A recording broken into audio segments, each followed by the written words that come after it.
When I first met her, I thought she was just another colonist, quiet, pale, and out of place. But the moment she smiled, I knew something was wrong. Her eyes shimmered faintly, like twin galaxies caught beneath glass. And when she asked me, "Do you believe in ghosts of the stars?" I realized she wasn't asking out of curiosity. She was asking out of memory. Part 1. The arrival on Virella 9. Virella 9 wasn't supposed to exist. At least, not anymore. According to the interstellar archives, the planet had been abandoned after the second terraforming collapse, its atmosphere too unstable, its core too fractured. But the mining company I worked for didn't care about old records. They sent small crews like ours to forgotten worlds, chasing residual energy signatures that could mean profit.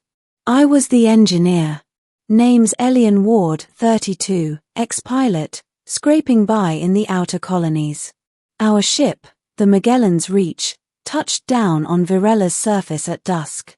The air shimmered with metallic dust, and the horizon glowed faintly red, as if the planet itself was still bleeding from old wounds.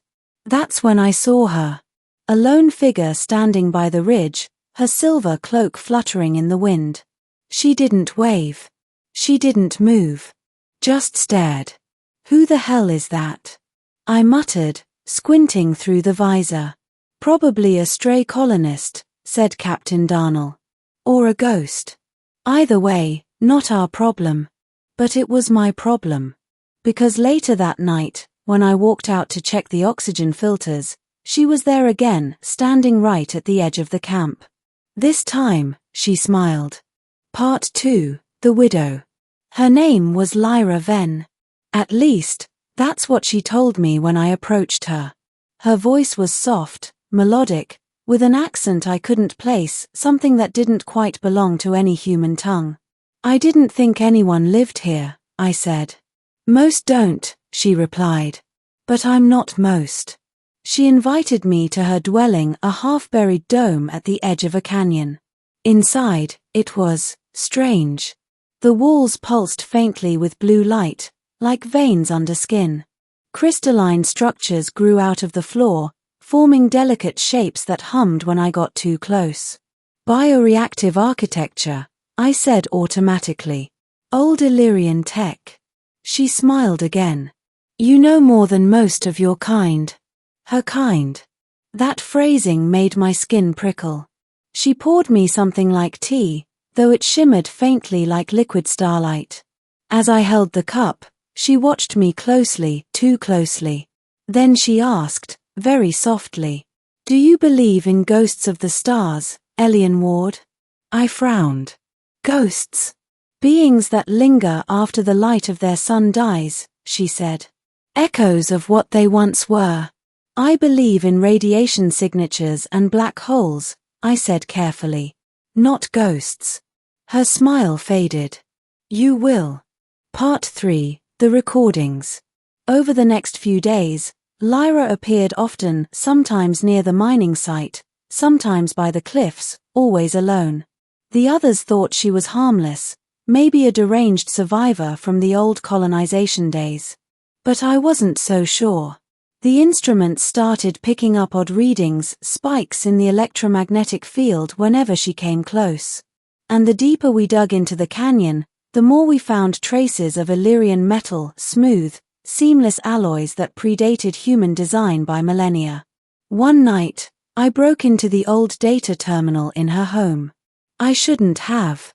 But curiosity is a curse I've never learned to cure. The recordings inside were ancient. Log 1. Commander Ral Venn. Terraforming is ahead of schedule. The Illyrian cores are responding well. Lyra says the lattice is stable. Log 12. Lyra Venn.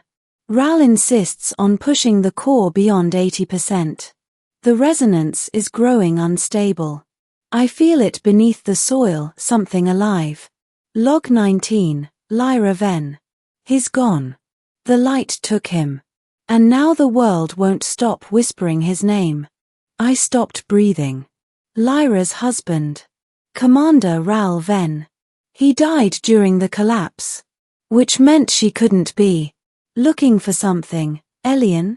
Her voice came from behind me. Calm. Cold. I turned slowly. She stood in the doorway, her eyes glowing faintly. How long have you been alive? I asked. Her head tilted slightly. Alive is a human word. I am what remains. Part 4, The Ghost Core. The next morning, I confronted her again.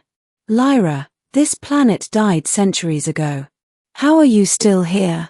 She looked toward the horizon. Because he is. Your husband. She nodded. When the Illyrian core ruptured, it didn't just destroy the colony.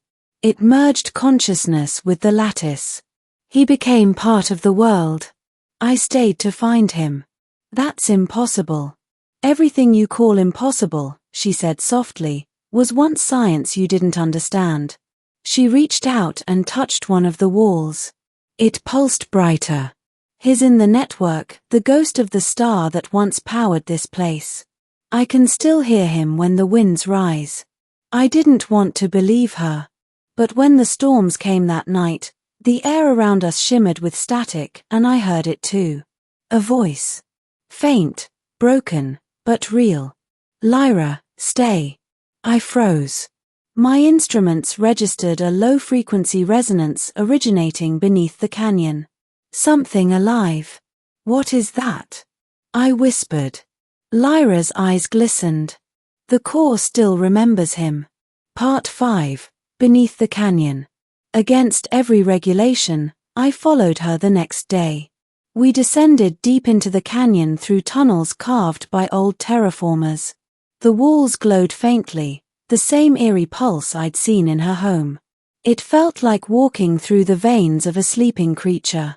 At the base of the descent, we reached a chamber, a vast hollow dome lined with Illyrian crystal.